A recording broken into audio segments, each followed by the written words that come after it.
Yeah, I'm not gonna lie. It's National Beer Drinking Day. You know that, right? Oh, is it? Yep. National Beer Drinking Day. Look at that. And you know what? On that note, I gotta go grab a beer. John, what are you drinking this evening? I am drinking Scafely Pumpkin Ale. Ooh, how's that? Actually, very delicious. Getting some notes of nutmeg and cinnamon. Tastes like fall in a glass. Pumpkin ale. Tastes like fall in a glass. Yes, it does. Yes, it does. That is too funny. Hey, are we live? We are live, yeah. We are live. Oh, shit. Nobody introduced the show. Yeah, you know what? Welcome once again to Basement Radio Arcade Podcast. Welcome, everyone. It's not even my show. I don't know why I'm bothering. Because you haven't done a Christopher Walken introduction in a long time, man. Probably not a while. Yeah. It's been a hot minute. So, welcome to BRAP, everyone. We are back. Back after... well, actually, we didn't take a week hiatus because we were live on Friday afternoon. We had Greg Kasavin from Supergiant Games. So if you haven't checked out that podcast, definitely want to check that out. It was a great one. We had a lot of fun. Really nice guy, by the way. Really nice guy. He... we had the opportunity to talk to him a little bit before we went live, and just a good dude, man. Just passionate about gaming, man. And it was a great podcast. So, that was a fun one. Yeah, no, it was. And John, we had to bust your balls a little bit about Witcher 3 and Dark Souls. I saw that. Yeah. I think you left right after we said that. I did. I was like, I'm out. This is a shit podcast. So, without further ado, I want to go ahead and introduce my panel. As always, we have B Money 2K17, not B Money 101 anymore. B Money 2K17. What's up, B Money? Man, how's it going, everybody? It's going, man. You sound so enthusiastic. You're like, whatever, man. Yeah. I said B Money 2K17. He's like, hi, what's up, guys? Hey, guys. It's been a long week, man. 2K definitely got his fangs in me. Right. Are you playing right now? That's all I've been doing. No, I actually got off, man. Told my boys I'd be back, but all right. I'll be right back on there after this. So, Matt, you had Madden too, right? Had Madden. Played it for it's done. about 4 or 5 days and put that thing on the shelf. So nice. 2K the rest of the year, man. Nice. We have, as always, Eric Jackson from Real Game Media. What's up, Eric? Chilling, man. How's it going? Dude, it's going, man. How's the weather in South Florida? Rainy as hell. Damn, that sucks. Like, I'm talking like torrential downpours, like nonstop. Hey, man, did Rick Ross lose like 100 stop pounds? And then start up again. He may have. I don't. Seriously, I thought I could have sworn I read something. He lost 100 He may have. I mean, we live in a world where DJ Khaled is doing Silk almond milk commercials now and stuff. So it's like shit. Silk almond milk. Let me tell you something. That's when you know you've made it. When you start doing Silk almond commercials. Pretty much. Yeah, that's crossover appeal. Yeah. And without further ado, we have John, Mr. Negative, a.k.a. the London Gentleman, a.k.a. I don't know. I'm like the devil. I have so many names. You do. You have a lot of names. I have so many names on this podcast and on these Twitter and internet streets. No, it's I'm just right now enjoying my new 4K monitor and checking it out. I'm actually doing a little dusting right now, trying to get a feel for how it plays. And I also wanted to make absolutely sure that I wasn't going to get any input lag or anything by playing something in 1080p on a 4K screen. But so far it seems to be running just as it would on a 1080p monitor. So that's good. I am now PS4 Pro ready. Nice. So you are buying the PS4 Pro in November then? Oh yeah, no, I've got mine pre-ordered. I'm in day one. Nice. All right, cool. Yep. Good stuff, man. All right, gentlemen, so before we go ahead with the podcast, why don't we talk about what everyone's playing? B-Money, let's start with you since I've been trying to get you on Destiny, Rise of Iron, man, and I haven't had any luck, man. Yeah, man, the Prelude came out like 4 or 5 days before 2K released, and 2K released last Friday, I believe it is. Maybe, I don't know. I'm losing count of days, man. I've been playing 2K nonstop since it came out. But I think it's probably the best game that they released. I probably say that every year, but this is definitely the best game they've released. You know, all the guys over there, Mike Wang, the Czar, all those guys have been working really hard on the game. And it definitely has, you know, shows all the hard work that they put into it. It's probably the most complete basketball game I've played ever. There's the AI is so much smarter than it ever has been. You know, if you play it on a rookie mode all the way to Hall of Fame, you'll see the level of competition definitely increases. The AI is smarter. They make better passes. You know, better backdoor cuts, screening. You know, if you play against the Warriors, they will shoot a lot of threes and make a lot of threes. So, you know, it's definitely a challenging game. You know, my team is back this year, bigger and better than ever. I had a lot of legend cards. And of course, there's my court, which I've been living on, you know, trying to get my player right and trying to win that $25,000 that they'll give away at the end of the year. So, shit. Looking forward to it. How much is it? 25,000? Yeah, they give away 100,000. But of course, there's 5 players on the team, so each character gets 25. Let me ask you something. Money. Is the opening scene of the game Kevin Durant, Stephon Curry holding the NBA trophy up? Because that's what's going to happen this year. I'm convinced of it. Nah, it's not up there, but it definitely should be. What the hell? What happened? You didn't hear that, baby? Yeah, what was that? I think it was B Money. Was that, okay. Okay, I either that or we're like about to be in the middle of a horror movie. Although that it was like The Witcher 3. What's that? No, fuck that. I was like, oh my god, is this the Blair Witch Project? What is this? What's happening? They're here. Yeah. All right, so we'll get back to B Money. Eric, what are you playing right now, man? Oh man, started on Destiny. I gotta work on that light level, man. But I did go through like the first part of the game. Took me a bit, but I almost fell asleep, man. And we were playing. What's it called with Bella? Started too late, huh? Yeah. But no, I started on the first part of Rise of Iron. You know, good stuff. So definitely want to jump back in with you guys, work on getting that light level up. Because admittedly, you know, I didn't do a whole lot of Destiny even after Taken King came out.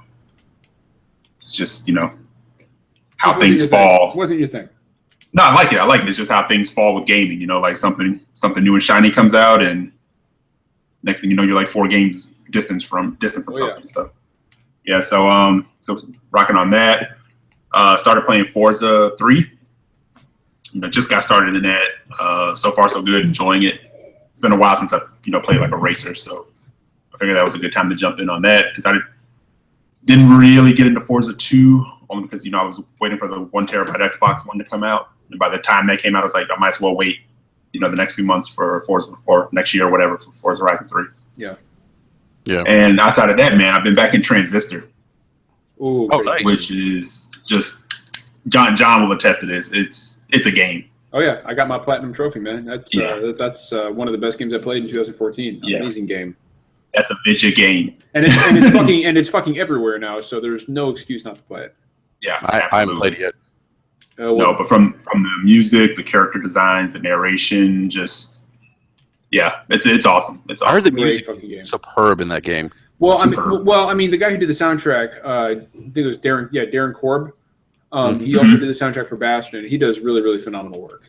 Darren Korb is a outstanding composer. Absolutely. I would love to see him work on some higher profile stuff, maybe like some AAA stuff, because he's definitely got the chops. Yeah. Would agree. I would definitely agree.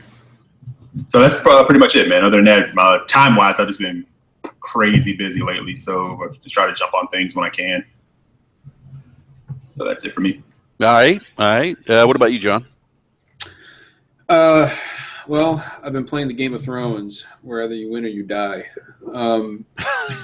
Aside from that, so this week, excuse me, one of my absolute favorite games this year came out finally on consoles. Darkest Dungeon. I was streaming some of that. I did a first 30. yesterday for our channel on Superform Games Cast, which goes live every Thursday at 9 p.m. Eastern Standard Time. Darkest Dungeon is just a phenomenal game from Red Hook Studios. And by the way, I'm actually talking to the president of Red Hook Studios, and he should be appearing on SDGC here in about a week or two. Nice. But great fucking game. If you love roguelikes or if the idea of a roguelike with a very, very strong Bloodborne-esque Lovecraftian aesthetic piques your curiosity, then I highly recommend you pick it up. It's very difficult. It's a 2D side-scrolling turn-based RPG. But the really, really intriguing thing about the game is that, and I guess one of the reasons it resonates with me so strongly, is that it touches on on themes of PTSD that a lot of other games don't do, and it does in a very clever way. Darkest Dungeon, basically, your characters become more stressed out, or your adventurers become more stressed out the longer you're in a dungeon, right? And various things can happen. Like, for example, if your torchlight goes out, their madness or their insanity, I guess, it kind of gets higher and higher and higher. Things get worse, and eventually they develop negative traits, like, for example, like agoraphobia or claustrophobia, or fear of males, or fear of spiders. They'll get stressed out, and some of your characters can get so stressed out during an adventure that they will die of a heart attack during battle. And it's just a wonderful mechanic, just an absolutely incredibly, insanely clever mechanic, and one that I think a lot of games should utilize in the future. And as somebody who has suffered from PTSD myself, is it comparable to a real world case of PTSD like I've been through? No. But the fact that the game is, or the fact that the devs are trying it at all, I think is really, really cool, and it's something I'd like to see more of. So Darkest Dungeon is a great fucking game, and I highly, highly recommend that everybody check it out. Especially if you're on PlayStation, it's on PS Plus right now. It's $19.99, and it clocks in at about 150 hours, and there's really no reason not to. It's an amazing game. But after that, I'm playing Destiny. With Destiny, have you done the raid yet? I have. And how was the raid? It's excellent. It's a lot of fun. Me and my team, Monday night, we made it all the way to the so the final boss has 2 forms. We made it all the way to the second form, but we couldn't finish just due to time constraints. So we just had to go to sleep. But it's a great raid. It's not as mechanically difficult as I would say like King's Fall is, but I think that's a good thing. Because King's Fall lasted that was a long raid. That was a long fucking time. It's great. And plus it's got one of the final boss of the raid, without giving any spoilers away, is a completely original enemy design, and it really evokes Doom. That's all I'll say. Yeah. But really, really, really, really good stuff. Highly recommend that if you're a Destiny fan, you find a good team and you go take the raid on, because it's a lot of fun. I've played every single raid. I've finished every single raid, both on normal and hard mode, and it's my favorite so far. So nice. So are you done with Destiny now, John? After completing the raid? No. Simply because nobody does first-person shooting mechanics like Bungie does. I mean, they are the gold standard in my opinion. And the gameplay is just too good. The gameplay hook is just too good. So yeah, no, I will continue to play Destiny competitively. I play a lot of PvP. I'm a really good Destiny player. Destiny is a great game, and of course, I think we're going to talk later about the Destiny 2 stuff, right? Yeah, we're going to talk about that. Okay, cool. I didn't want to steal anybody's thunder, so I guess we'll get into that later. But yeah, no, that's kind of what I got going on. So nice. Yeah, so I've been focused pretty much on Destiny Rise of Iron. I mean, this tends to happen to me every time there's a new Destiny expansion.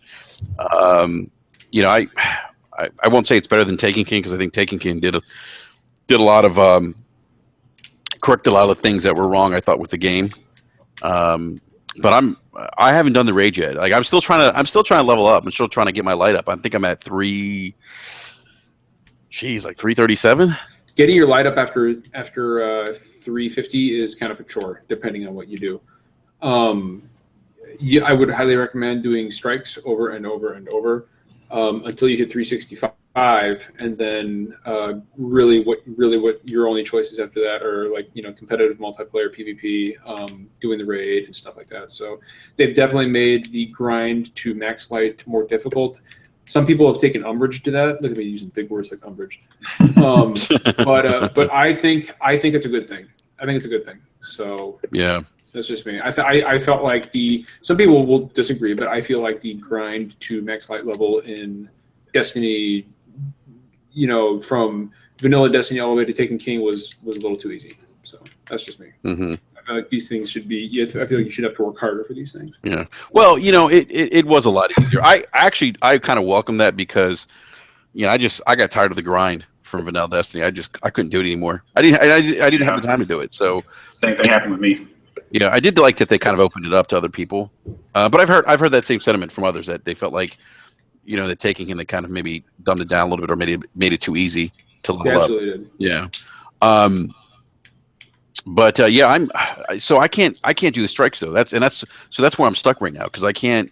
My light level isn't high enough to do the strikes, and every time I try to like team up with people that I know that are playing the game, they're like doing the raid. They're like, "Oh, I'm sorry, I'm doing the raid." So, and I don't. That unfortunately is going to be the case for a while. I mean, you're going to see a lot of people doing the raid. Yeah. So and I just haven't had the time to grind it out like some of those folks. But I'm enjoying it. I'm having a blast, and we started playing PvP Crucible a little bit.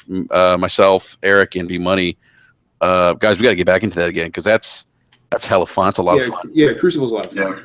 Yeah. Especially the new Supremacy mode. Yes. A lot of fun. It really kind of evokes Halo. Mm-hmm. Yeah. In fact, I would say playing Supremacy, considering this is Bungie, I would say if you're on PS4, playing Supremacy in Destiny is the closest you'll get to Halo on PS4. Yeah. John, what are Doc's thoughts on Destiny? I haven't seen him say anything about it. Doc. Aside from I think I can't remember what he said before, but Destiny is now his most played game. So. Wow. Yeah. Wow. Yep. Wow. Well, yeah. So, well, Destiny. Everybody who said Destiny was gonna die. Well, there it is. So. Now, I remember the talk was, and I think Enrique and I, we both said this too. Like, could the Division be the Destiny killer? I remember those. What a time to be alive that was. But you know what? Yeah. I thought it was going to be the Destiny. No, I remember you guys said that, and I was like, and I can pull up the old podcast too when you guys were like, "Man, the Division really could be a Destiny killer," and I'm over here like. You should. Okay, You should. let me know. Like, I'll tell you what. We'll reconvene in 6 months, and you let me know. Hey, let me know how you felt. The Division is just, oh man, it's so much potential the game had. But I mean, the game itself lost 90% of its player base. It did, yeah. Once that happens, getting that back is honestly, I don't think there's any hope. I don't think there's any hope for the Division to make any kind of meaningful return. I really, really don't. Yeah. And which is a shame because I like the Division. I have nothing against the Division. I thought it was a really cool concept. But the problem with the Division is the problem that I said it on this podcast. I said it on SDGC. I've said it multiple times, and I'll say it again. Running around New York in a beanie with a backpack is not as interesting as fighting space zombies. It's just not. You can't. And there's that there is that serious problem of suspension of disbelief. If had the Division been more of a Rainbow Six style shooter, then it would have been far more. I think my mind would have been more willing to become lost in that world, or immersed in that world is a better term. But when I'm fighting Joe Farah, that boss Joe Farah, a fireman, wearing a rain slick, and I'm pumping 3 clips into his head, that to me. And he's like, he's like, yeah. So you got, and I'm like, I guess not. Yeah. I mean, that's kind of what killed. Honestly, that's kind of what killed the Division for me. Is that it's not a very good game, and I get it. Video games, I got it, but I mean, to a certain point, it becomes. It reaches a point for me where I can't suspend my disbelief. I just can't. And the Division kind of did it for me. When I'm emptying entire rounds into a bandit's chest who's wearing like a hoodie and he doesn't go down, I'm like, yeah, this is where I get off the immersion train. I just no. So anyway, plus, but I mean that was by far not the division's, not even remotely the division's biggest problem. But for me anyway, that's kind of what took me out of it. Yeah. No, I hear you. And shout out to Sam in chat real quick. I am the expert on beanies, so I do know what I'm talking about. I want to give a real quick shout out to Sam Tolbert actually real quick. Sam recently started listening to both SDGC and BRAP, and I see him there in the chat on BRAP week in, week out. He's a really good guy, and Sam is just a good guy. So a real shout out to him. And, thank you, Sam. Thank you, Sam, for tuning in every week. And Sam gets it. Sam does get it. Sam gets it. Sam's a gamer. Yeah. He understands what it's about. So yeah, shout out to you, Sam. Thanks for joining us every week, man. Anyway, Enrique, I didn't mean to cut you off, man. So. No. That's a good talk because one of the things like when we play Destiny, we always say, the game has an aesthetic and a look. I mean, I know it's not for everybody, and I know some people say it's repetitive and you kind of do the same things, but when you get in with a crew and you're just running around, goofing and laughing and shooting, like you said, space zombies, but just looking at the world, I said they took the best parts of what made bounty hunters like Boba Fett cool and speeder bikes and kind of borrow some of that aesthetic and put it with, like you said, the top-notch Bungie shooting. And that's what I think makes that world awesome. Everybody gets to be Boba Fett. That's true. So, good way to put it. Yeah. And something what Buddy Mine said about the division. He said, "Can we get a bike, a dirt bike, a scooter, a Segway, something to get around this city?" Because it's like you're running from point A to point B, and you're like hoofing it for a long time. You got to be in shape. Yeah, it's like, and you're running like nonstop. Yeah. But, I said that was like an interesting thing, But hey, let's say for at least 6 hours, Division was the Destiny killer. Yeah. So, John, let me ask you a quick, what do you think about the story of Rise of Iron? Because that was such a big thing for Taken King. What are your thoughts on the story? Rise of Iron, I mean, it's short, but as far as Destiny goes, I mean, it's in my opinion kind of the most interesting story Destiny has done. But at the same time, I mean, the thing about Rise of Iron is that a lot of people say, oh, it's really short. It is. I mean, you can finish it in about 2 hours, maybe a little less. Yeah. Having said that, it's not about, for me anyway, it's not about quality. It's about quantity. Or I'm sorry, it's not about quantity. It's about quality. And it's a great. And in fact, I would say that the final story or the final story mission in Rise of Iron is probably one of the best, if not the best story mission of these story missions that Destiny has done. I won't give any spoilers for anybody, but from a lore perspective, it's something I've been wanting them to do since day one, and they did it. So I won't tell anybody what that is, but very, very good stuff. Yeah, they did a good job of kind of tying the events prior to what, where we kind of jumped into the story in Vanilla Destiny. They kind of tied. I feel like they kind of went back and tied some things together. I thought that was cool. Yeah, I enjoyed that. Yeah. I'm trying not to give away too much. So So why don't we go to Destiny 2 since we're talking about Destiny, and so we got some inside information on Destiny 2. First and foremost, it sounds like this thing's coming to PC, and it's interesting. I'd be stunned if it wouldn't. Oh, I'm sure it is coming to PC, and it's interesting because I saw some people on Twitter like upset about this. Like they couldn't believe that the game's coming to PC because they feel like, maybe some of their friends or certain players are going to abandon either the Xbox One version or the PS4 version. They're going to go play PC, which I'm like, okay, whatever. I don't see that as a big deal or as an issue. I feel like if people want to go play on the PC, and by all sorts of imagination, the PC version may run better depending on, I guess, your PC rig, but it looks like let's see here. I'm just reading up on this shit, guys, so give me a sec here because I've been super duper busy. You're good, man. Yeah, but I thought. Well, you know what I was interested in was that they kind of made it. They kind of gave. They kind of compared it to Diablo 2 in terms of In terms of like the way you carry with characters or content Yeah. from Diablo. Yeah. Mhm. yeah, so honestly, the thing about Destiny 2 is the biggest concern I've heard from a lot of people is well, they may or may not carry your character over. Mhm.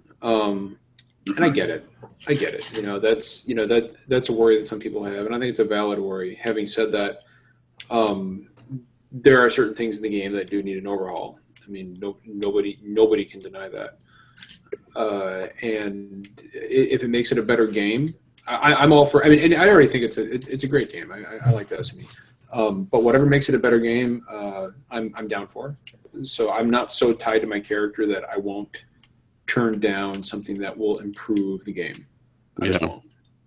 So anyway, Well, that's how I feel about it. one thing, I actually would like them to. I'd like the option to carry, your character over into Destiny 2. I don't want to start, like me personally, I don't want to start from scratch again and have to rebuild a new character. Like that wouldn't. I mean, it wouldn't be a deal breaker for me. Like I don't think I would protest and say, fuck Bungie. I'm not going to go out and buy this game now because I can't, carry my character over. But I do think it would be a nice to do for the fan base. Yeah, no, I agree. Yeah. I agree. One thing I thought was interesting. It sounds like, at least in terms of worlds, they're going to be focusing on returning to, was it Saturn or Jupiter? Saturn. And apparently the Cabal will be the big threat this time, which is the good Cabal. because they didn't fucking do anything with them. Yeah, I felt like the Cabal were like, like they introduced them and they never really like did anything else with them. It was like They did nothing with them. They did nothing with the Cabal. Yeah, outside of adding like who were the two brothers? The Bond brothers. I always call them the Bang brothers. It's terrible.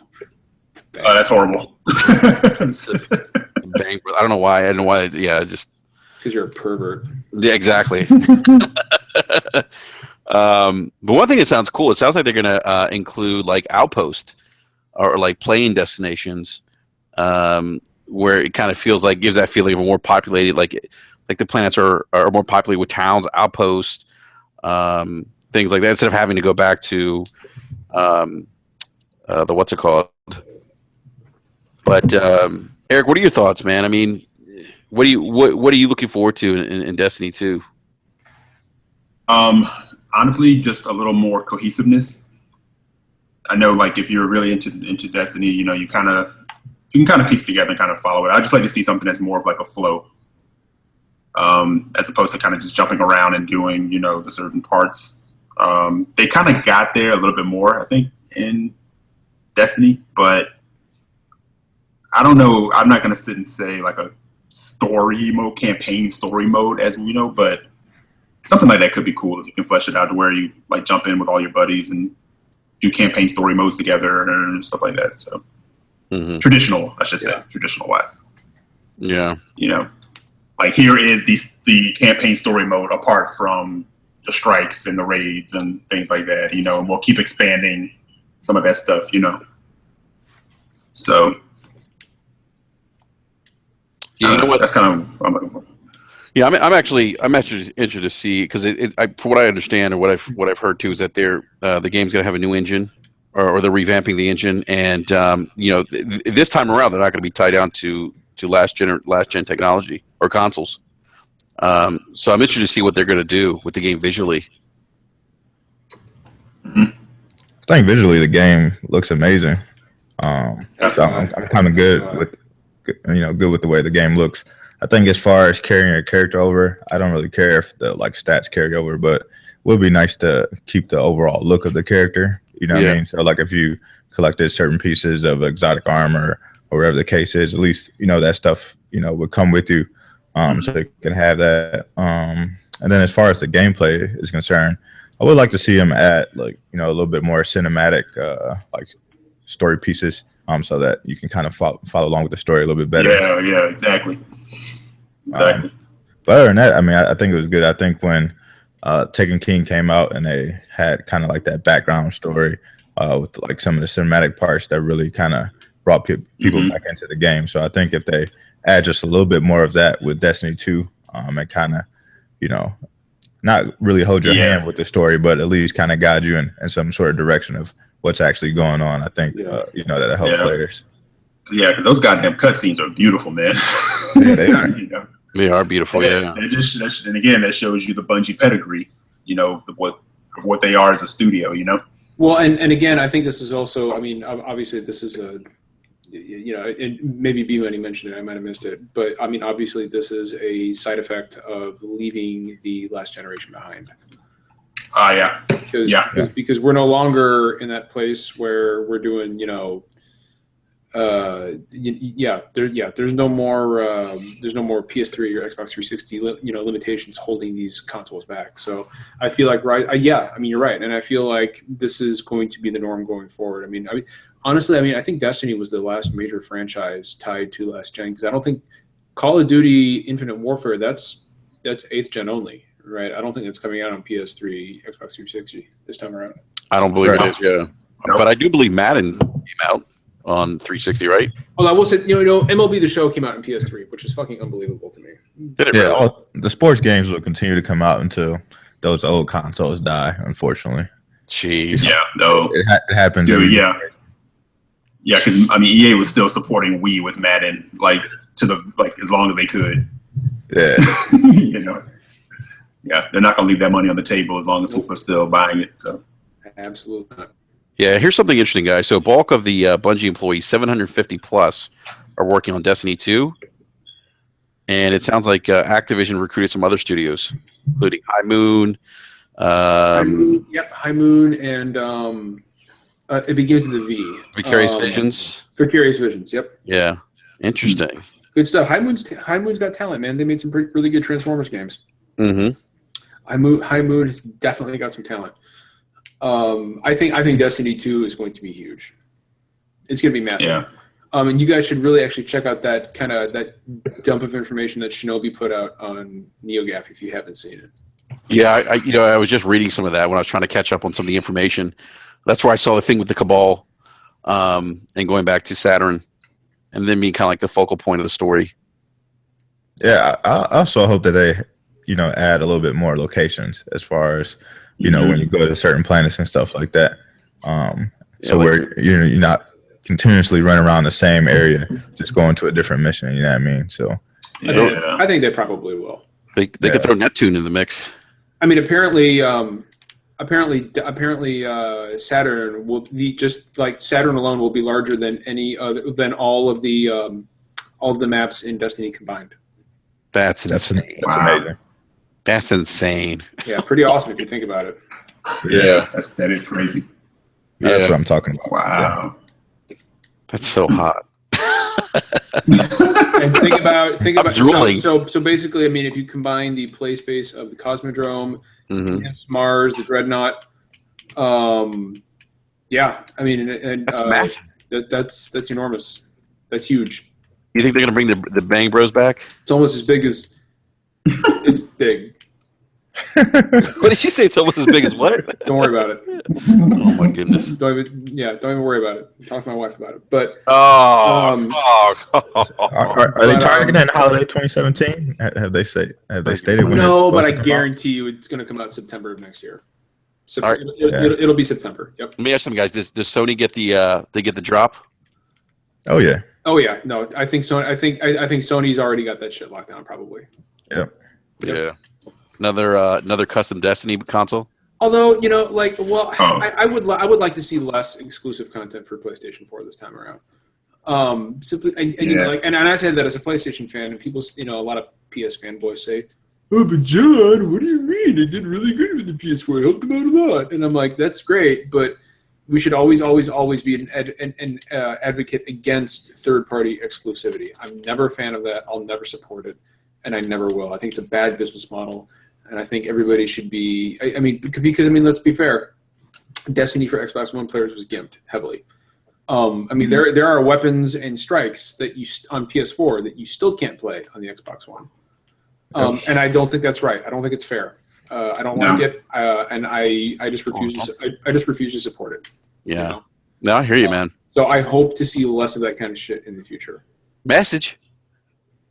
So Yeah, I'm with you on that. That's John, those are the things. John, those that's are the the most things. anti-fanboy thing I've heard. well, that's because I'm not a fanboy. Exactly. Despite many other people saying shit to the contrary. So You know what cracks me up when people say that shit? I'm like, you guys don't know him. No. You haven't seen some of his tweets. Like, yeah, I think you tweeted something out, I think, last week. Oh, geez, what was it? I must be the most critical Sony fanboy ever. That's all Yeah, I'll say. exactly. You're pro gamer. You're pro gamer. Yeah.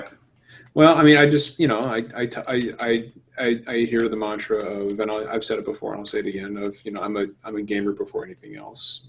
I play games, not consoles. I happen to own a PS4 because I like the infrastructure, I like the ecosystem of Sony. I prefer it, but that doesn't mean that there's anything wrong with Xbox One. There's not. I plan on getting a Scorpio.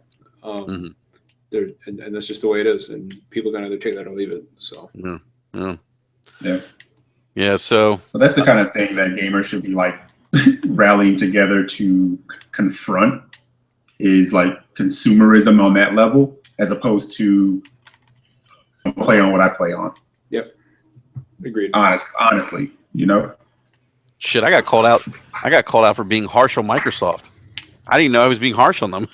I think So Microsoft- That's because Microsoft- everybody wants to be a fanboy before a consumer. Right. And that's the problem. Yeah. Fastback in chat says, "Worse than a fanboy, you are neutrals." Yes, we are. Disgusting neutrals. Yeah, filthy Horrible neutrals. neutrals. But no bullshit. Horrible, ugly, disgusting neutrals. I got called. I got shit because I said it would be a nice option if Microsoft didn't pull, Forza Horizon from the digital store. I'm like, that'd be cool if they still have those big franchises available for purchase. Mm-hmm. I'm like, what's wrong with that? There's nothing wrong with that. Yeah, but I was told that you didn't care about Forza when they were giving away for free. Why do you care about it now? I'm like, I think you're missing the point, buddy. And then why does everyone run to the damn woodshed when the game is free? Like, what about people that didn't purchase it but when it was still just available to purchase? Yeah. And it's not that. It's like, on either side, I will never understand all this. I mean, because there are just as many, and let's be fair, there are just as many bad Sony fanboys as there are Xbox fanboys. Oh, absolutely. Absolutely. In fact, I've never seen a single Xbox fanboy as bad and as awful as they are. And we all know I've had my run-in with those guys. But as bad as awful as they are, I've never seen a single Xbox fanboy Photoshop a Nazi swastika onto the opposing console, or do all like the Photoshop gay porn stuff. I've never seen an Xbox fanboy do that. So there are plenty of PS4 guys who are just as bad.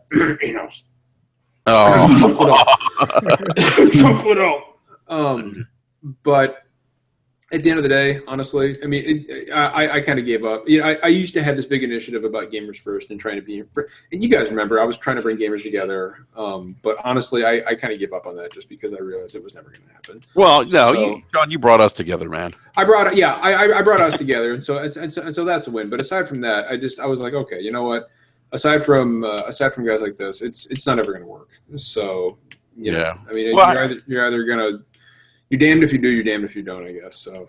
Yeah. Well, I mean, I think there's some people that are going to be there's going to be people that are resistant, that are fanboys, but I think they're. I mean, obviously, I think they're the minority. I think that they're just. They absolutely are. They're just the ones who are the loudest. That's all. Exactly. Yeah. So I don't think they're not representative of the larger gaming community on either side, and hopefully maybe one day they realize that if fanboy behavior isn't good for them as a consumer. Because they could, put themselves in a situation where they're supporting products that might not be up to par, and defending those products. Enrique, speaking of products that aren't up to par, have you guys heard about what's going on with No Man's Sky? Ooh, Yes. I think that's something that we should touch on, because that is a big deal right now.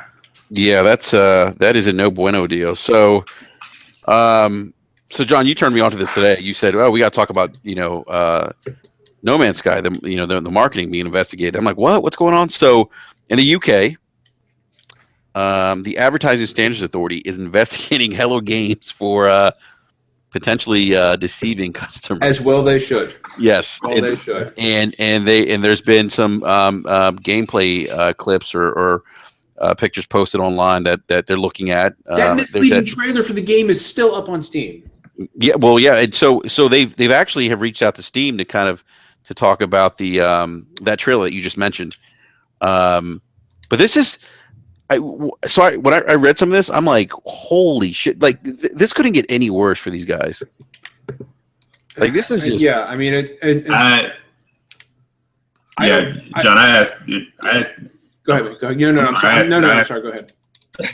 No. I asked Enrique before we got started. I said, so what's the next step? Because they're being investigated. How long before the words class action suit come up? Not long. I thought there was already class action suits. No, there's not any class action suits, and to be totally honest with you, I don't know if we're actually going to see. Like, I don't know how successful it would be in court. Mm-hmm. Having said that, I do think that Sean Murray bit off way more than he could chew, and I think he wrote checks that his ass couldn't cash. And do I think that Hello Games deceptively marketed No Man's Sky? Yeah, I do. I didn't think it was a bad game. I enjoyed my time with it. But at the same time, I mean, it's not a good look. It's not a good look. I mean, there it is. I absolutely do think they should probably be investigated for fraudulent advertising. Yep, I do, and I don't say that easily. Like, I don't want anything bad to happen to any company, unless you make Right to Hell Retribution, in which case you deserve everything you get. But yeah, I mean, there are people on Twitter who are cheering the downfall of Hello Games, and to be honest with you, it's a downfall. I don't know if we're ever going to see another game from them. Well, that's the thing. It's like, any game they come out with, any project they work on next is going to be so scrutinized. Will automatically be under the microscope. Yeah, it should, and that's not our fault. It's not Sony's fault.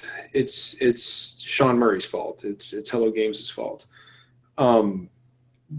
They, as unfortunate as it is, and as much as I don't like it, they put themselves in the situation, and it's up to them to dig themselves out. And I don't know. I just don't know if they can. I don't. It'll be interesting to see how Hello Games pulls through or pulls through this. It really will. Yeah. I don't see how. I don't know. It's going to be interesting, and and Sean Murray's still MIA. I don't think he's tweeted anything since. I think he actually bought. I think he actually bought that island that Square Enix was giving away for Just Cause 3, and that's where he's at right now. So he's hanging out on the island. Yeah, it's crazy. And then that there was that interview with Shuhei where he was like, "Yeah, it really wasn't us; it was them, more or less." Yeah, people gave Shuhei a lot of shit for that. I didn't, simply because, John, your fanboyism is coming out. But I mean, I brought that up on Twitter, and somebody said, "Oh, you just say that because you're a fucking Sony fag," and I'm like, all right, whatever.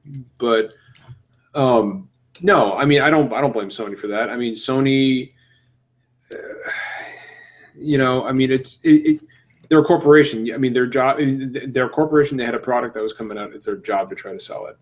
And Sony was not involved in the development of No Man's Sky. Hello Games was. Sony was responsible for helping to distribute it. That's it. That's all. People are under the mistaken impression that Sony was the publisher of the game, but they were not. They assisted in publishing and distribution, but Hello Games was the publisher of No Man's Sky, as well as being the developer. So I put the onus squarely on Hello Games for what happened. And it's not just Sean Murray; it's a whole team. It's a whole team, and I put some of the blame on us as well, a small fraction of the blame on guys like myself, because I bought into the hype and I didn't stop to think about whether or not a team of 10 could really pull off what they said they were intending to. So a little bit of that is on guys like me as well. Yeah, I mean, I was hyped too. I mean, after they showed that E3 trailer, it was like, whoa, and you talked about those dinosaurs that we never saw. That got a lot of us hyped, and then we went out and we pre-ordered the game, and they had our money before the game ever came out. So I mean, it wasn't a bad game. It wasn't a bad game. It just wasn't what they said it was going to be. Yeah, you gotta think all three of us played the game. The first 10 hours, we were mind blown. Captivated. Yeah. Yeah. So, And then I was done. right. You know, I was just done after, I'd say about 20, 30 hours for me. I was like, holy shit, I've never seen anything like this. And then when the planet started recycling, I was like, Yep. You know, and then I was done. And actually, I deleted it from my hard drive because I'm all physical. I'm all digital now, like everybody should be. And I was just like, yeah, okay, I'm kind of over it now, you know. And then I started thinking, I was like, did anybody actually see a brontosaurus? I don't think anyone did. I don't think. And then there was those sand planets that never happened. Remember those? There was a big worm creature that everyone was talking about. Like, oh, I can't wait to run into that. And as far as I know, nobody ever found it. And then the most egregious one was, the chances of two people running into each other are virtually nil. But it'd be cool if if it ever happened, it'd be great. And then it happened within 24 hours, and they couldn't fucking see each other. They couldn't see each other, and Sean Murray acted like he was like, I can't believe it happened. And I'm like, I can't believe they can't see each other. Like, what do you? Exactly. Yeah. What about there was that space battle too? Oh yeah, the whole thing about the space. Yeah, it was like, you can, make sure you run into, you're going to run into these huge space battles, and who knows what's going to happen. And all it was, and there's going to be faction battles, and all it ever was space parts. And by the way, the dogfights in that game were fucking impossible to win. Yep. You know what? No Man's Sky was almost like when you were growing up and you saw like G.I. Joe or Transformers commercials, and the kids in the commercials had like the big rock quarry with the little lakes and all that stuff like that. Yeah. And you were like, woohoo! And then you got your Transformer home, and all you had were like pillows to stack up and bed sheets and shit. That's so true. I remember like the G.I. Joe figures have like the zip line. I like that. And there'd be like a puddle of water with rocks. Yeah. G.I. Joe comes down the zip line. I'm like, yeah, I want that. Awesome. And you get home, it's like you got no zip line, no water, no rocks. You're like, where do those kids live? But Fastback brought up a good point, man. He said, they just need to keep working on it and get the game to where it should be. And I think there's something to that because, like I was just saying, gamers have a short memory. And if you can't actually add content to it to kind of give some of those things you promised, but also kind of maybe take it in a direction that you didn't necessarily promise that makes it cool, you'd be amazed how forgiving gamers can be. Oh, absolutely. Yeah. I mean, that could be the road to redemption for them if they start adding some of those features they talked about. Like John talked about factions. I mean, I remember that. They're like, you can play the game as like a space bandit or something where you could board different ships and you really can't. You can't. I mean, that's kind of the thing that got me is that I don't think a single thing that Sean Murray said that was going to be there aside from planets made it into the game. He's like the Harry Carrier developers. Hi, hi, I'm Sean Murray.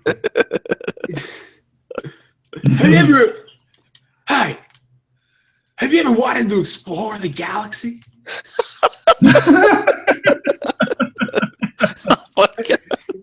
You can do it in No Man's Sky. Heck, you can even visit a planet and look at aliens. And I'm not talking about the kind from Mexico.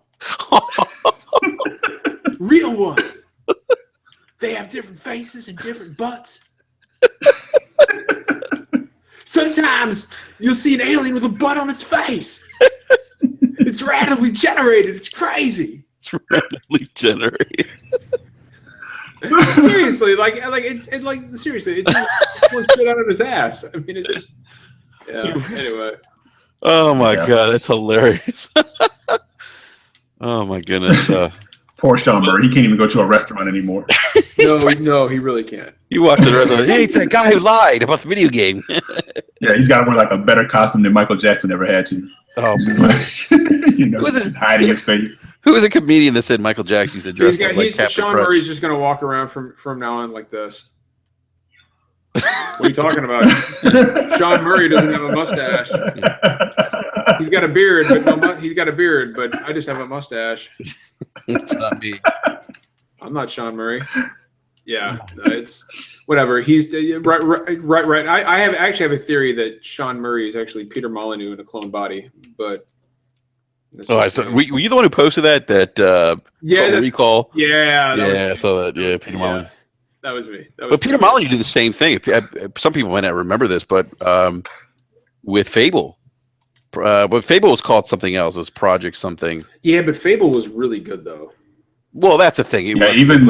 Even the end product was still playable. Well, I mean, No Man's Sky's still playable, but at least, but the end product was, with Fable was like still fun. It was fun, but he did over deliver on. But that dude always overpromised. Yeah, always. Yeah, well, I would say he overpromised and underdelivered, but that's what I'm saying. Yeah, but yeah, it's what the hell was what was Fable? It was Project something. I forget now. Project this is like 14, 15 years ago. Project bullshit, and then it was Project bullshit. Project, hey, what's that over there? And then he runs. Project, pay no attention to the man behind the curtain. Yeah, exactly.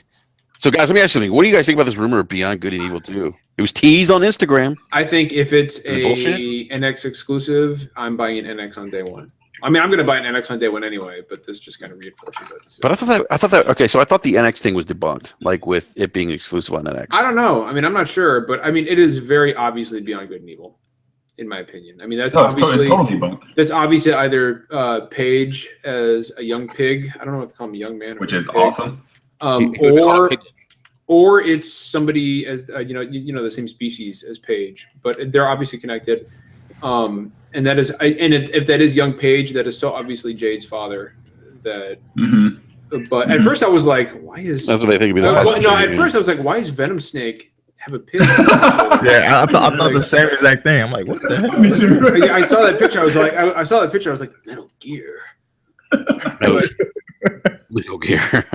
Because you could totally believe that, because if that was like some old like Metal Gear art, Kojima would totally put like a little pig. I thought it kind of looked like Joel with glasses a little bit too.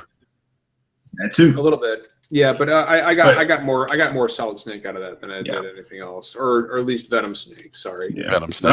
I'll co-sign with John though. At this point, there is something. There is a Beyond Good and Evil 2 at this point. It's happening. Yeah. Well, at least I want to believe it's happening. Now, having said that, I've been burned in the past on a lot of games. Final Fantasy 15 is coming out in some point in the next 10 years. But it's so. I don't know. I mean, I got really excited when I saw the picture, but then I also thought about the fact that we're probably not going to see this game anytime soon. Well, if it is Beyond Good and Evil 2, if it is, which I think it probably is, but who knows? Well, it's the creator teasing this, so I mean, I don't. It's something. I think. Yeah, it's something. But I also remember at PSX when that guy from Square Enix was like, now we have a game that everybody's been very excited about, and Final Fantasy 7 comes up, and then it's just like the remastered PC version, and I'm like, come on. So yeah, I mean, we've all been trolled in the past, so who knows? Yeah. Maybe it's an art book or something. I mean, who knows? Yeah. I'm probably. Oh man, that would be like the ultimate just. Yeah, or like an animated, or like Beyond Good and Evil 2, the animated movie. Yeah. Man. Something terrible like that. Yeah. Well, there's another rumor going around now that Knights of the Old Republic is going to be remastered. For the Xbox One Scorpio. I didn't think BioWare was going to do any remasters, though. Like, I thought they were dead set against that. Yeah, that's what I thought, too. Where was this rumor at? I haven't seen this. It's on the Twitters. The Twitters? The Twitters, yeah. Twitters? I think actually Xbox Mad put out an article saying that there could be a remaster coming as an Xbox exclusive. It's really, really reliable. Where I go for all my hottest gaming takes, I go to Xbox Mad. So knowing that, I would go and venture. Knowing that Xbox Mad put it out, I would probably go ahead and say that not only is it not happening, it's fucking never happening. So Yeah. Well, Big Money, what did you say before the podcast? Because we talked about this for like a quick sec. I forgot what you said. I just think, it's just one of those things people hype up. They won't buy the game anyway. So it don't make no difference if it is or whatnot. Hype up the game. Everybody do the little dance about it. You ain't going to buy it no way. So what difference do it make? Nice. Exactly. Yeah, like, what's the game? It was the original Xbox game that nobody played, but now they're talking about the remake of it. Oh God. Oh shit! I know exactly what you're talking about too. Fuck. Anybody help me? Enrique, what was it? The card battle. The card battle game that was on the OG Xbox that nobody really played. Magic? Oh yeah. Oh, you're talking about No. Phantom Dust. Phantom Dust, yeah. Yeah. Phantom Dust. Like 4 people played it because it was hard to find, first of all, and it wasn't just on anybody's radar. But now, And you had to get because it of imported console before. right, but now because of console wars and we need to stack up our releases against yours, everyone's like, Phantom Dust, fuck yeah! It's like, you don't know what that is. You don't know. It's like, And I see all these lists, and it's like, get the fuck out of here! You don't even come on. You had to be like, that's a deep cut. That's like a deep cut. That's like your dad's like version of the Beatles. He likes this version that nobody ever heard because it was from like Kuwait. Like, yeah, like the Beatles performed it in Kuwait. It's like the most It was random. recorded on an 8-track. Right. But it's like, but then like, you know, Where are but you the going hipster with is that? like, Where are you going with I'm that? I'm I lost. have no idea what's happening. I'm so lost right now. Like, I'm waiting. Where are you going, Eric? no, I'm saying because then I was the hipster dancing kid with is you. like, Yeah, No, I was the hipster- dancing with you. I was dancing with you. I'm doing an Let me tell you analogy. why you're wrong.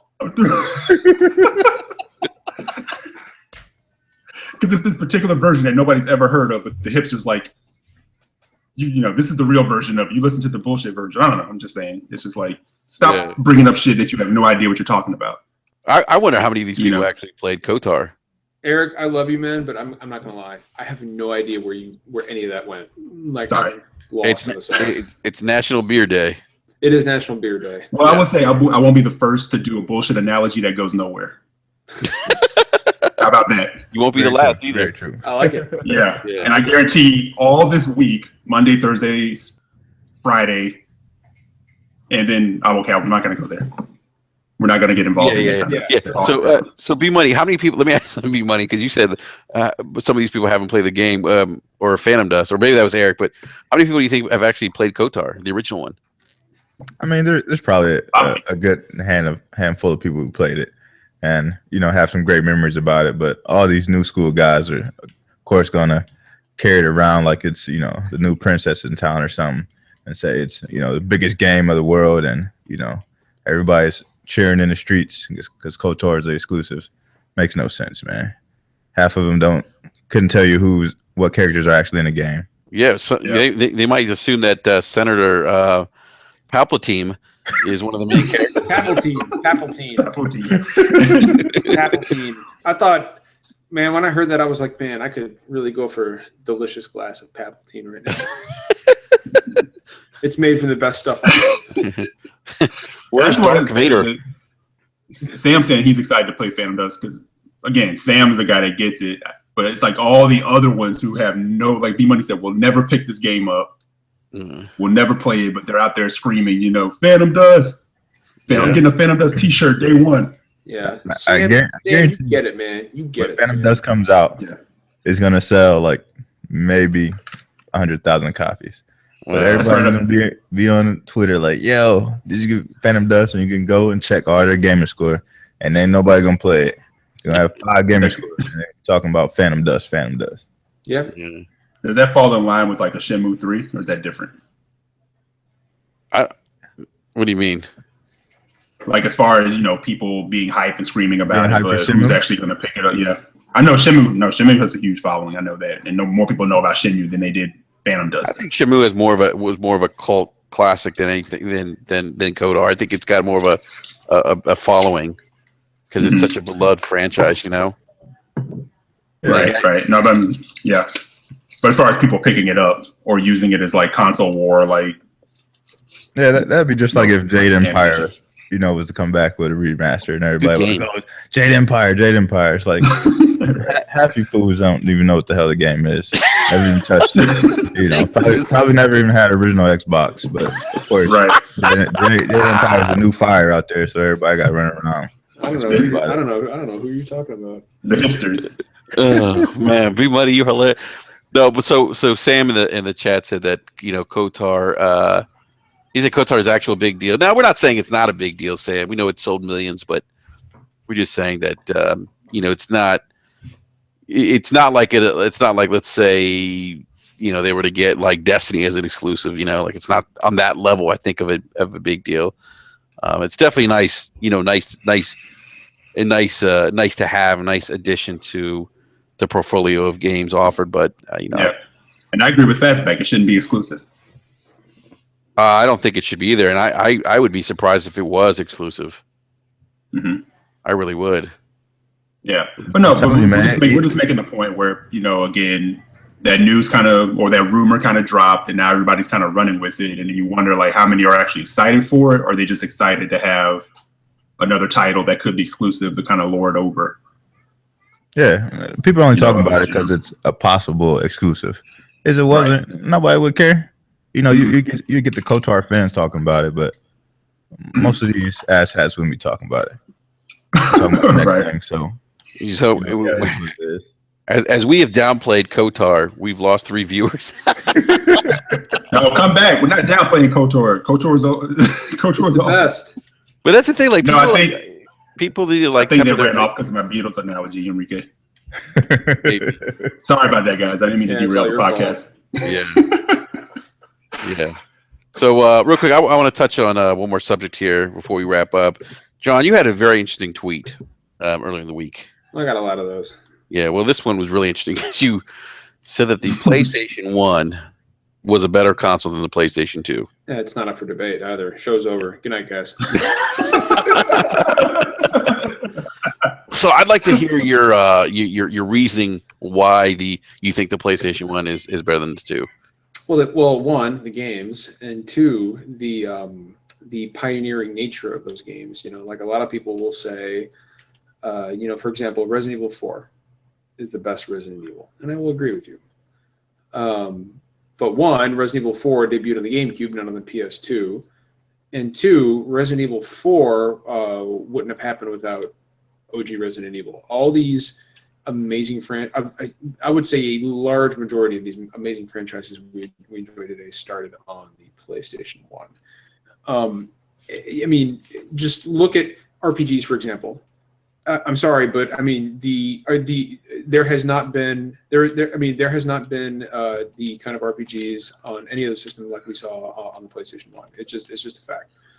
I mean, you had games like let's just look at Final Fantasy. You had games like Final Fantasy Tactics, Final Fantasy 7, Final Fantasy 8, Final Fantasy 9. More games from Vagrant, or more games from Square. You had Vagrant Story. All these amazing games. Vagrant Story was good. And on the PS2, you had Final Fantasy X, which in my opinion was a letdown. Final Fantasy 12, which was a wannabe MMO without the MMO. You can throw games like Silent Hill at me all day, but I mean, the PlayStation 1 had Parappa the Rapper. It had Resident Evil 1, Resident Evil 2, Resident Evil 3. It had Dino Crisis. It had Legacy of Kain. It had Legacy of Kain Soul Reaver. The 2 best games in the Legacy of Kain series. And on PS2, that series went downhill in a really, really kind of stark way. You had Castlevania. I mean, fucking Metal Gear Solid. Castlevania Symphony of the Night. I mean, games that are considered by most, if not all, to be some of the greatest, most influential games of all time. So I mean, to me, I'm not taking anything away from the PS2, but I do think it was an overrated system. I think the PS1 was a far superior system to the PS2. It's obviously it's just my opinion, and anybody who wants to is allowed to disagree with it. You'll be wrong, but you're allowed to disagree with it. But it's just kind of, I don't know. That's just kind of the way I look at it. I don't know, Enrique. After that opening argument, well, I want to stop the podcast now, man. Yeah, right. I know. Open and shut case, Johnson. Yeah, right. I mean, it's, to me, there's just there's no denying the truth. It was. Right? I know.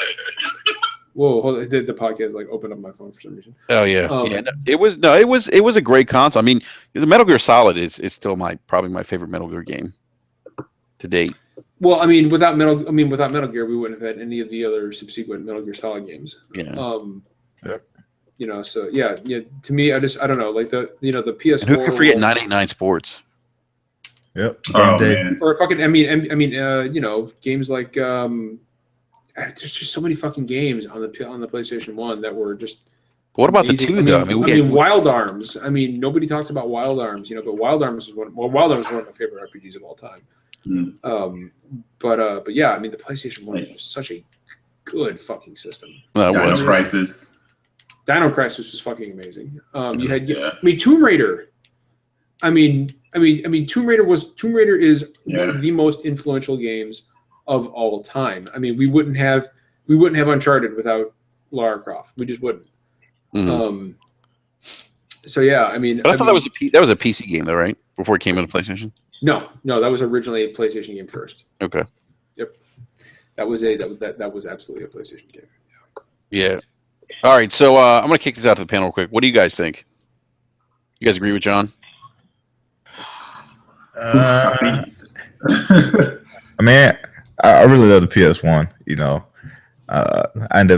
My mom actually got it for me like the day it came out. She didn't tell me, and I came home and it had already been set up on my TV in my room. Nice. And my sister had bought me this game called Rayman. It was the first time it released. Yeah. And it kind of released with the system or whatever. It was like one of the launch games, and I played the shit out of that game. And ever since then, it reminded me a lot of the platformers that I played on previous Nintendo systems and things like that. So ever since then, I've been a Rayman fan. And then, of course, later down the line, we got the Metal Gears. Castlevania Symphony of the Night was one of my favorite games.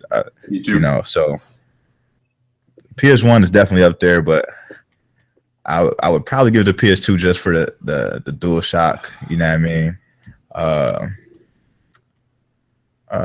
Then the SOCOM series was definitely my jam. You know what I mean? So I played a lot of SOCOM in those days. Terrible.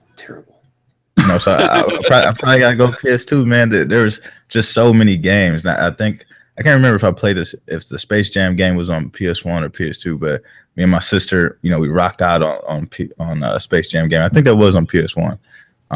Rocked out on the Space Jam game. So I had a lot of great memories with the PS1, but I gotta go with PS2, man. When SOCOM came out, that pretty much took over my life, man. I mean, what about Siphon Filter? I mean, Siphon? Siphon Filter. What about Siphon Filter?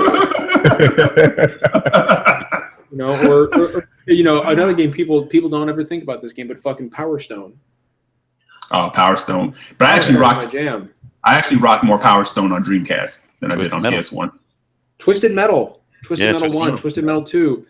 I mean, in my opinion, the PlayStation 1 was probably the most. It's neck and neck with the Super Nintendo as the greatest system of all time. And John, well, I don't know about the Super Nintendo being the greatest system. The NES for me I thought better than the NES was great, but the Super Nintendo really took that foundation. And I mean, the first game that ever really touched me as a person was, Final Fantasy 6 or Final Fantasy 3 as it was on the Super Nintendo, and that was that was a Super Nintendo game. But yeah, I mean, I feel like the two strongest candidates for the greatest, or at least the most influential consoles ever, were either the PlayStation 1 or the Super Nintendo. So but that's just me. Yeah, see, I kind of want to take what you just said and kind of make that parallel with the PS1 to the PS2. I think it was the same thing with NES to the SNES. Like the PS1 just put down that foundation, and then the PS2 just built the condominium on top of it. That's a great point, Eric. Yeah. Yeah. Because I mean, I'll never forget, man. The first time I played, Devil May Cry. Oh my gosh. What about Onimusha? First time Onimusha. Oh my god. And then Grand Theft Auto 3 was just I can't believe I'm doing this in a game right now. It was just. I don't know. I mean, it was what this conversation is making me realize is how fucking retarded this generation has been. It's making me it's making me well, here's the thing, guys. We've had the luxury and we've been blessed to experience, the PlayStation era, the PlayStation 1, the SNES.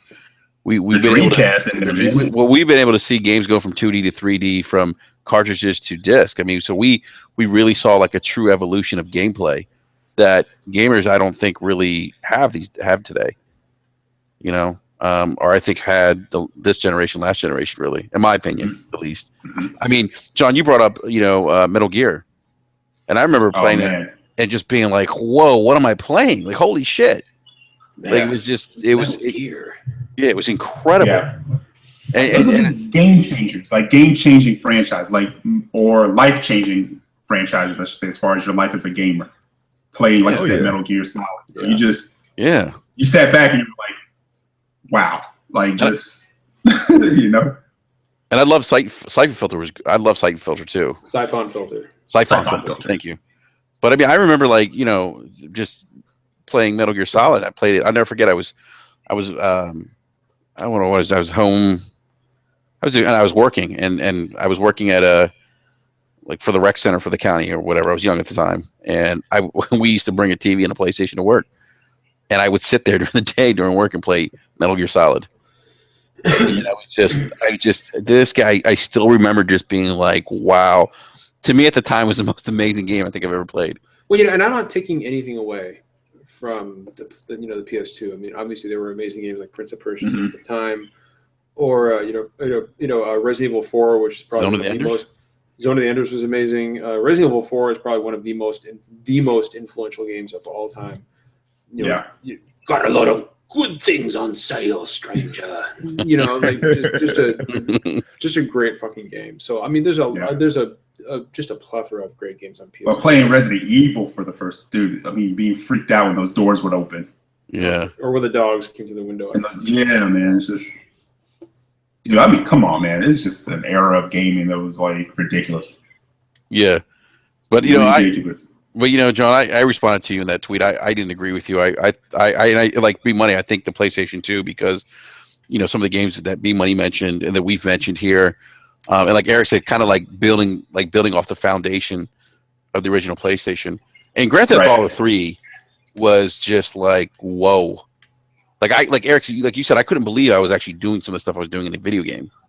Right. And to make that analogy, world game like that before. No, but to make that analogy, I mean, your house is only as strong as your foundation, and I mean, John's making a compelling argument.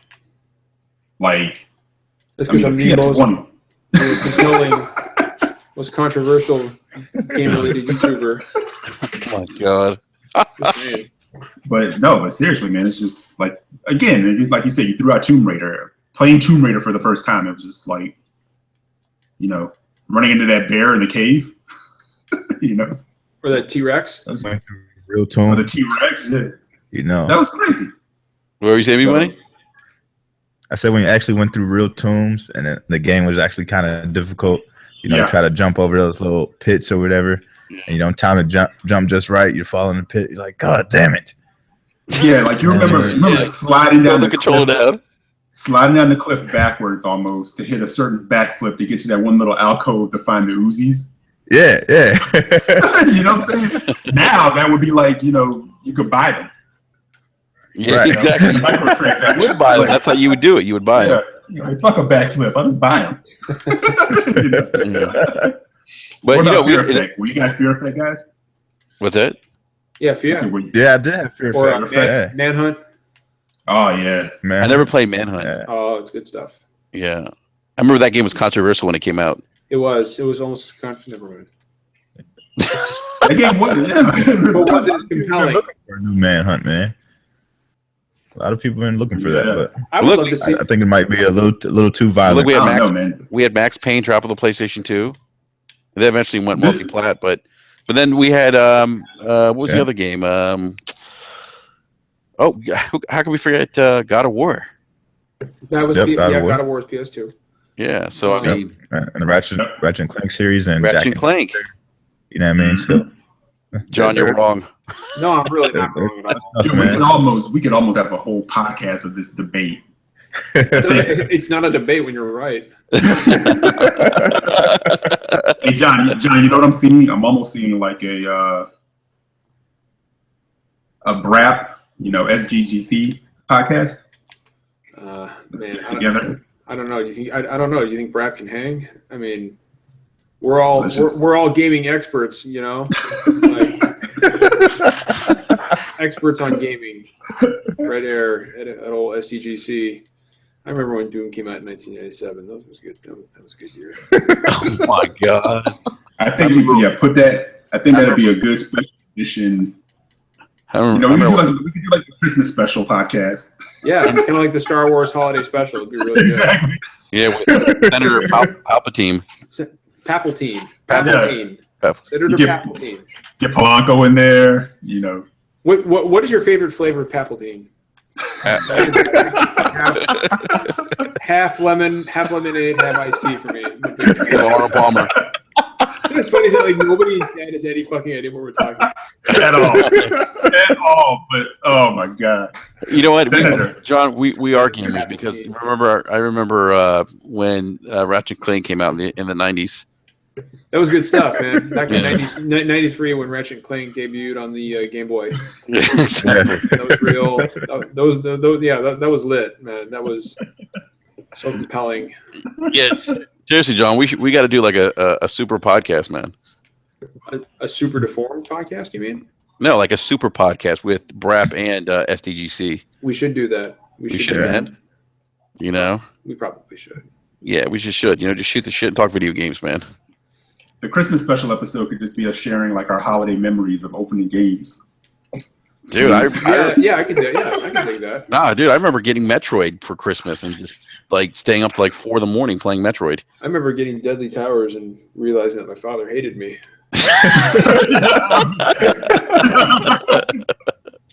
Oh man. Oh gee. Oh my gosh. Dude, I remember a friend of mine hunted down a copy. I don't know how she found it. A copy of GoldenEye. Because you remember GoldenEye 007 was like really hard to find. That was my jam. But it was one of those. It was one of those Christmas games that was damn near impossible to find. Yeah. And she hunted it down and got it to me for Christmas. That was like doing cartwheels. All 6'7" of me. That game was so addictive. I remember playing that. Good. That game was so good. Yep. Yeah. Talk about hours just spent, man. Like couch co-oping. Yeah. Like or multiplayer, I remember we a couple backwoods and some N64 and what's it called and 007. That's what we used to do. Yeah, you remember the little analog stick in the N64 controller, which just eventually started to like rail out and like dangle, hang out of the. It would just hang. Yeah. It was like a nipple. Ah man, gaming memories. Yes, I remember when the N64 came out in 2001. That was really. You're wrong for that, man. Nobody in chat has any idea what's happening. Yeah, they have no idea. They're like, what's going on? Yeah. Oh, so Fastback John said, how about a NLG BRAP SDGC podcast? I don't know. I don't know if Hangouts could handle that. I mean, at Mike's age, he's normally asleep by 8:30. Mike will start talking about in television and. Mike's going to start talking. I mean, but I mean, I don't know if Mike's going to be able to do that because I mean, sometimes his knee swells up and he's like, "Oh, it's going to rain." And I can feel it, my knees swelling up. So, I don't know, man. I don't know. Like, I'm just afraid at Mike's age, all those sounds and all those flashing colors on the screen might give him a seizure. He might be Mike's like, I remember when we used to call it a mix of sweet tea and lemonade before we called it Arnold Palmer. Sorry, Mike. I couldn't resist that one, Mike. Sorry. Mike's not even here to defend himself. He's not. I know. Yeah. That's why it's fun. Yeah, we're just roasting. Love you, Mike. Love you, Mike. Big shout out to Mike Mullis. So, but yeah, you know what, John? We should do that, man. Like, I mean, I don't know about a Christmas special, but yeah, we should do that sometime, man. Get the group together. Get the band together, man. I'm all about it. Yeah, let's do it. And then, hey, you know what? You mentioned Tony Polanco. Big shout out to Tony. I was on the Throwdown last Thursday. Yeah, he's going to be on SDGC this Thursday, actually, tomorrow. Oh, nice. Yeah. And immediately afterward, I'm going to be on Throwdown, actually. Oh, so you guys are doing that every week then? Yeah. Well, no, not every week. This is the first week, but we're just going to kind of do like a doubleheader. Okay, gotcha. Yeah, that's cool. Yeah. The guys on Throwdown were really cool. I had a lot of fun. Yeah, no, they're awesome. Yeah, although I had too many. I watched it. It was like the Latino cast, man. It was a Latino cast, man. It was all Latinos. It was great. It was amazing. Yeah, but I think I had a little too many hard ciders. You drink hard cider? My wife does. So I drank her stash. So sad. You know what, man? I ran out of IPAs, man. Leave me alone. Enrique's like, I'm gonna get lit. Where's that vanilla extract? Exactly right. Vanilla extract. Yeah. Oh my goodness. All right, gentlemen. So if no one else has any other topics to talk about, we're gonna call it an evening. Gonna wrap this thing up. Did you guys check out the Gears 20-minute gameplay? I haven't seen it. I haven't seen it. No. I've heard it's got some spoilers, so I'm not going to watch it. Yeah, I've been kind of like on a media blackout. Oh, you're talking about the official trailer, the official launch trailer? The prologue. Yeah. You can No, watch I the didn't see prologue it. in its entirety, and I'm not going to watch it either. I'd rather go in blind. Yeah, I want to go. I was actually, I kind of regret watching the official trailer too a little bit. Yeah. Because there was a scene in there I didn't want to see, or wish I hadn't seen. Right. You know what I'm talking about? Yep. Yeah, with a certain. Oh, you know what? Protagonist. Actually, before we go, I was going to ask John. Did you hear the episode of Beyond? I think when Brian Altano talked about, he actually mentioned Konami should have done a ground up remake of Metal Gear Solid with the new assets of the game, and I was like, I completely disagree. Nah, you don't think so? Yeah, I'm kind of. Yeah, no, I mean, like if you're gonna do anything, don't do this whatever game they're planning on doing. You know, if you're gonna do anything, do that. It's not even a Metal Gear game; they're just slapping the Metal Gear name on the game. Right. I think they should just let them just put Metal Gear out of its misery. Just let it die, please. Sad. Kojima's gone. And we're getting Metal Gear Zombies. Just let it die. Yeah, that's not a Metal Gear game. Well, put it out with some fucking dignity. No. Yeah, and the thing is, if you're gonna do something like real, do something smart. You know, not this whatever this horse shit you're doing. Yep, I don't understand why they just didn't go with the Metal Gear Rising 2 or something like that. Yeah, just use a different character, and take it that route. You don't have to touch Snake anymore. This generation is very much capitalizing on names with like minimal work at times. It seems. Yes, they are. Yeah, Yes, they are. Well, they do it because a lot of times we eat it up. Yeah, that's true. Which Well, as long as we keep buying these games, they're going to keep doing it. Like the remaster. It's more important to fight each other as opposed to talk with our dollars when these companies pull bullshit on us. Message.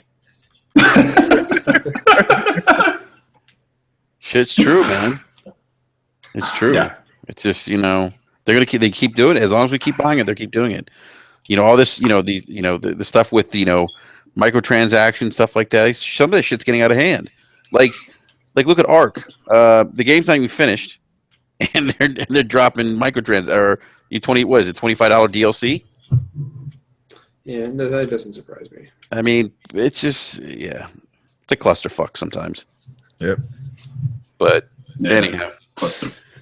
Yeah. So, all right, gentlemen. So, go ahead and wrap up the podcast. This is actually an early one for us too. Usually we go like 2 hours, I think. Yeah. No, I like this. Nice and tight. Yeah. Like a toy. Yeah. Like a tiger. Like a tiger. Toy like a tiger. People are like, "What the fuck are these people talking about?" Yeah, who knows? Yeah. By the way, no, it's a no rules podcast. Oh, jeez. Oh my gosh. Yeah. We could easily go down that rabbit hole because Yeah, and but we're not going to. We're not doing that. We're not doing that. We're not. Nope. No. But see, John, let's figure this thing out, man. The BRAP SDGC thing. Yeah, let's do it. And should be fun. But all over it, man. All right, so we're going to call it a night. Thank you for everyone who popped into live chat. Big shout out to Sam again, who good dude, like John said earlier. Sam's a good guy. He gets it. He's a gamer. So thank you again, Sam. Madzu was in the chat. Fastback was in the chat. I miss Nels Coney, man. He wasn't here. I guess he's not used to coming in on Wednesday. So Nels is funny. He's usually talking shit about Dark Souls 3. Have you mentioned the new time, the new day? No, I have not. Thank you for reminding me. So we here at BRAP, we're a democracy. We took a vote, and we decided to move the podcast to Wednesday nights at 9 p.m. Eastern Standard Time. And a lot of that had to do with the fact that, for whatever reason, games drop on Tuesdays. And, this gives us the opportunity to play new game releases and then come back the next evening and kind of give our opinions and thoughts on some of the new game releases. So, Yeah. Mm. That only makes sense. Yeah. yeah. Oh, before we go, PS Plus lineup for October looks pretty decent, right? Pretty damn good. Pretty damn good. I didn't see that. What do they got? Resident Evil. Yeah, go ahead, Eric. You brought it up. Go ahead, man. Resident Evil Remake, Transformers Devastation. What else we got there, John? Is that the Platinum Games one? Yes. There's also. Oh shit! I was looking at this. I was just looking at this right before we got on. Transformers Devastation. Let's see. I'll pull it up here. Shit! I'm drawing a total blank, dude. There's a game called Shit coming out. It already came out. It's called Ride to Hell. I'm so glad I never played that game. It's worth a drunken playthrough. It really is. Speaking of SDGC, John, I'd like to get some of your other co-hosts on here too, man. Ask him, man. Yeah, I tried to get JT on, and I think Brandon once before. I couldn't come on, but Wednesday. Well, Tuesdays are no goes for Brandon because he's working. But now that we're on Wednesday, man, you give him a shot, dude. Ask. Yeah, definitely, man. Here we go, Enrique. Resident Evil HD. Got some fucking gaming knowledge. It's pretty sick. It is pretty sick. Yeah, we got Resident Evil HD, Transformers Devastation, From Dusk on PS3, Mad Riders on PS3, Rough Riders. Code Realize Guardians of Rebirth on Vita, and Actual Sunlight on Vita. It's not bad. I do not have Vita. By the way, did you guys see those the screenshots of Gravity Rush 2? Yes. So beautiful. Yeah. Oh It's my amazing. God. I'm buying that game. Can't wait for Same that. here. Same here. That's a day one. Yeah. It's going to be a sneaker release too because it releases in December, but it's definitely worth the pickup. Oh yeah, definitely. Yeah, I need to finish the first one. I haven't finished it yet. Yeah, me too. Because all these games keep coming, man. Yeah, I'm too backlogged. Gravity Rush is a great game. Everybody should play Gravity Rush. Good stuff. I made a mistake and tried to play a little Buzz once, and and Warrior was making fun of me because I kept he's watching me live stream, and I kept flying her in a fucking building and shit. He's like, "What are you doing?" But anyway, not a game you should play inebriated. Probably not. No. Probably not. So, all right, guys. All right, gentlemen. Well, hey, so remember, remember the new time. Next, we'll be on Wednesday nights, 9 p.m. Eastern Standard Time. Hey, give us a big thumbs up. And if you haven't already, subscribe. And to my co-host, John, Mr. Megative, a.k.a. the London Gentleman, a.k.a. the Pony Boy, a.k.a. Juice Boy. Juice Boy. You got so many nicknames. I've got so many names. Yeah. Yeah. And there was another one. I can't remember what it was, but it was pretty good. yeah. I can't fucking remember. Oh, was it Bellend? Bellend. That's right. Bellend. Bellend. You're Bellend. We're in America, Jack, once you speak it. Oh my gosh. Yeah. Jeez. Just a video game patriot. Oh my goodness. Eric, man, thank you again, man. No problem, man. Thanks for having me. It's always As great always. talking to you guys. Yeah. And B Money, thank you, man. You know it, man. Anytime. Yeah. B Money, Always have fun. seriously, man, we need to get back on Destiny and do some Crucible, man, with Eric. We definitely will, man. Yeah, we did okay. We actually, I mean, I remember we were talking about it 2 weeks ago. We were kind of holding our own. So Yeah. I mentioned to you guys that I had jumped back into Halo 5 and I had to get my feet wet, back in that game again. But I'm always ready to play Destiny, man. I felt like I was holding my own last time we played, so I think I'll be all right. I just never forget. I think the last game we played, B Money's like, "Get out of here! Get out of here!" Like he kept saying. You think you were taking out the whole team? Like, dude, get out of here. That was fun. Good stuff, man. Yeah, it was good stuff. So, all right. Well, everyone have a great evening. We'll catch you guys on the new date, new time next Wednesday, 9 p.m. Eastern Standard Time. And remember to check out our sister podcast, the Super Deformed Gamescast, which goes live Thursday nights, 9 p.m. Eastern Standard Time. They're going to have a special guest, Mr. Tony Polanco, on from The Throwdown. And then John is actually be going on their podcast immediately after. So check both podcasts out tomorrow. Oh, and also, I also want to point out real quick that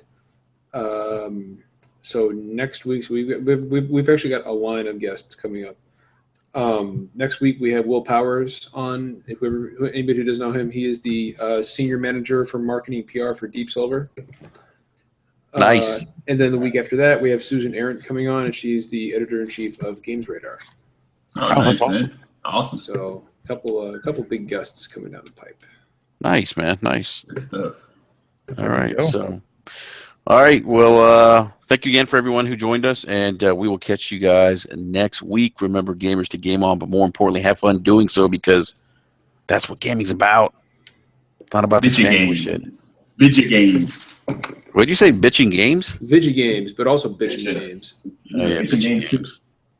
Yeah, I need Bella to be like, what does Bella say, Eric? This has been a Brat podcast. You're not doing it justice for some reason. I don't know why. Oh, You're missing something there, Eric. I'm not sure. Yeah,